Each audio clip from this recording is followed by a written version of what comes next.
Hello everyone, this is Riska from Hardcore Alpha. I thought I'd give a quick review of my damage over time team, which has been getting me quite a bit of success recently, going from Legend 2 to Legend 1. So there's a couple of interchangeable heroes from what I've kind of seen, but the four that I really like are the ones that I'm going to go over. I've also tried it with Rocky the Shiitake and with Grognog, but the ones that I really found success with were putting Shield Maiden Astrid in there. Now, Astrid's key reason that she's in here is the ability to make all of the rogues basically do 1 damage to her, and also to stop them from critting once she has provoked them. So you can see we can provoke them, and once they have a lower attack than her defense, they're only going to do 1 damage to her if she is melee. Now, the main problems that we're going to come up against are people like Hopper, and obviously they're just doing melee attacks to her, so that's a really good reason. The other reason that she's so fantastic in this team is her primary ability, Cloth Guardian, and once you have her fully ascended, that's going to increase the defense by 50% for all of her caster and healer allies. This team is going to have everyone apart from her be a caster or a healer, so that means that everyone is going to be buffed up to the max.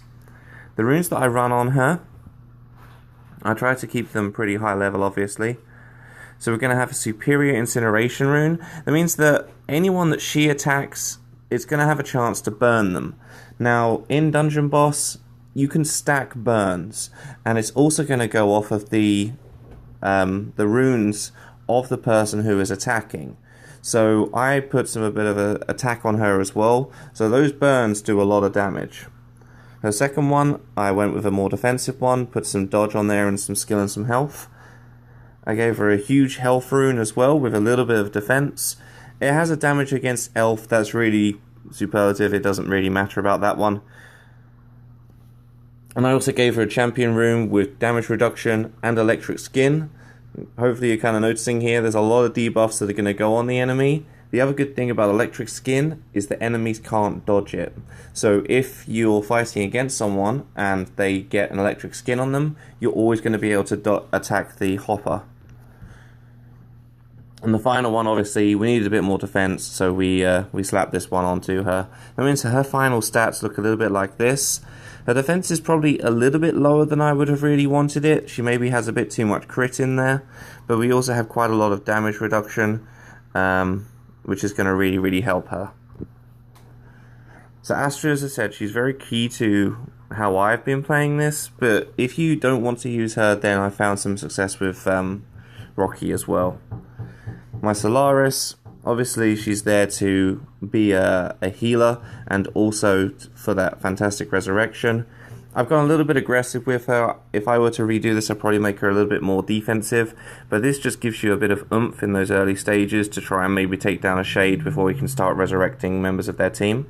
But we've got a battle rune, we've got a destruction rune, we've got a pure health and damage reduction rune on green, some crit, and a tactics rune for that 9% damage reduction in PvP. That means, as I say, she's completely maxed out on crit, but key to Solaris' ability to live through these things is that she is completely immune to fire and to spirit. Who we're going to be fighting is mainly with this comp, teams like Shade, teams like Koros, so anyone who's trying to really burst her down is going to have a very difficult time. My third hero that I find a lot of success with is Furno. And Furno is really key to being able to stop those early level and speedy rogues from killing you off nice and quickly. That's going to come about because of his ability, Aerial Superiority. Aerial Superiority is going to stop all non-flying heroes from basically doing any damage.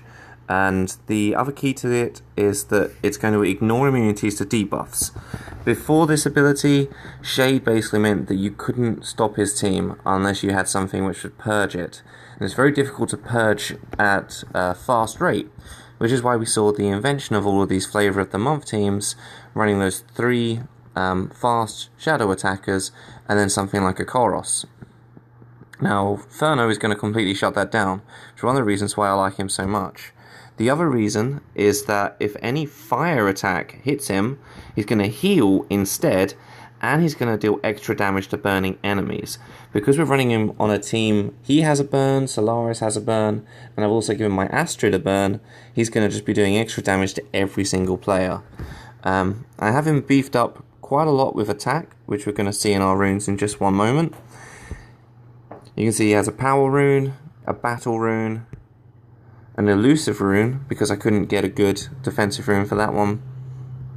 Here's the superior bulwark rune, which is really his only good defensive rune.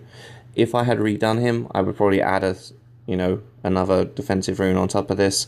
But I like this one because it has reduced damage from rogue, so I got a little bit lucky in the fact that I have this one. And I also have a duelist rune, which means that he does extra damage against rogues. So he's ultimately going to be doing a lot of damage to a lot of the players that we come up against. The final one is Lily Blossom, who is quickly becoming my favourite hero. She has the ability to just grow every single turn, so whilst she seems very lackluster at the start, she's very key towards the end.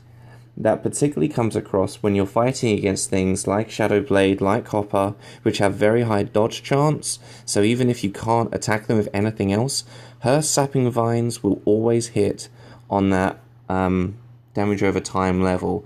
They might dodge the initial thrust out where she throws them at them, but they will always hit every turn. Her runes, I threw a huge life rune on her with also reduced damage from caster to try and stop Shade from one-shotting her. An Aegis rune with a lot of damage reduction. A bulwark rune with that defense. A duelist rune with a bit of attack because it always helps. And then my final one I actually need to work on a little bit, but it's another defensive rune. So I'm going to show you a single replay from one of my battles.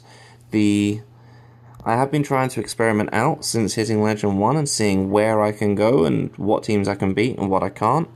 So you are going to see a couple of losses on here where I try to fight against people who are a bit too tough. But you can see I actually went on a 32 win streak. And my key just to very quickly going up from Legend 2 to Legend 1 was in every time that I was on a high streak, I would spend gems to stay on it. I went on an epic spree and I was getting 1600 trophies for 20 gems. There's no reason not to do that. Now this battle that I'm going to show you, I fought against a team which has almost 10,000 more power than my guys do. And you can see just by looking at the stats there how much damage they did to me, but ultimately I still won. So we're going to quickly whiz through this and I'll give you a quick recap of how it all goes. Now, another key here, it's going to be less important in this battle, but you don't really want to put anyone on your team who's going to be a damage dealer for you before Furno, because they're not going to do any damage on that first turn, even though they're on your team, unless they're a flying hero. So that's something to keep in mind as well. We'll just speed this up a little bit. Now, the first thing that happens is they go ham on my Astrid. I'm not sure why the AI initially tries to kill her down, but you can see it almost instantly kills her. But every other attack, it's going to come up against that defensive debuff that we saw earlier. So they keep on trying to attack her and doing a single damage. That allows her to ramp up a little bit, and even though she's going to die very shortly, she's still able to get some good damage off against this furnace here, which allows him to die in time for us to start doing damage to the rest of them.